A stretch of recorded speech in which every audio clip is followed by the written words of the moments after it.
ഉണ്ണിയും ഒരു social media ഒരു ഇൻഫ്ലുവൻസറും നിങ്ങൾ തമ്മിൽ ഒരു വാക്കുതർക്കമുണ്ടായി. ഓ അതോ അത് ഞാനല്ല. അതിപ്പോ ഭയങ്കരമായിട്ട് ഇങ്ങനെ അതിന്റെ ഓഡിയോ ഇങ്ങനെ പോയിക്കൊണ്ടിരിക്കണ്ടേ. ഞാൻ ഓർക്കുന്നു, വല്ലാതെ ഓർക്കുന്നു. അത് ഞാൻ പറഞ്ഞിട്ട് സിനിമയായിട്ട് കാണാതെ ഒരു സ്പെക്യുലേഷൻസും മറ്റു കാര്യങ്ങളൊക്കെ വരുമ്പോൾ അങ്ങനെയാ തോന്നുന്നത്. എനിക്ക് സഹിക്കാൻ പറ്റിയില്ല കുറെ കാര്യങ്ങളൊക്കെ. സ്വാഭാവികം. പിന്നെ ഞാൻ മനസ്സിലാക്കുന്നു അത് ജീവിക്കാൻ വേണ്ടിയാണ്. ക്ഷമിക്കണം, ഉപദ്രവിക്കരുത്, ജീവിതമാണ്. അയാൾ പറയുന്നത് അയാള് ശരിയാണത്, അങ്ങനെ ചെയ്യുവാണെങ്കിൽ അരി മേടിക്കാനാണെന്നാ പറഞ്ഞത്. കൃത്യമായിട്ട് പറഞ്ഞ അരി മേടിക്കാനാണെന്ന് പറയാം.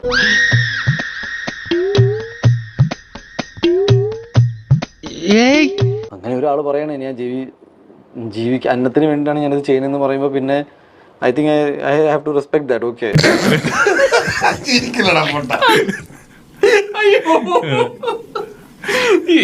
ഒരാൾ പച്ചയ്ക്ക് പറഞ്ഞു ഞാനിത് ഇങ്ങനെയൊക്കെ ചെയ്യുന്നതും സംസാരിക്കുന്നതും എൻ്റെ ഊഹാബോധങ്ങൾ പങ്കുവെക്കുന്നതും അത് നിങ്ങളെ ഏത് രീതിയിൽ ബാധിച്ചാലും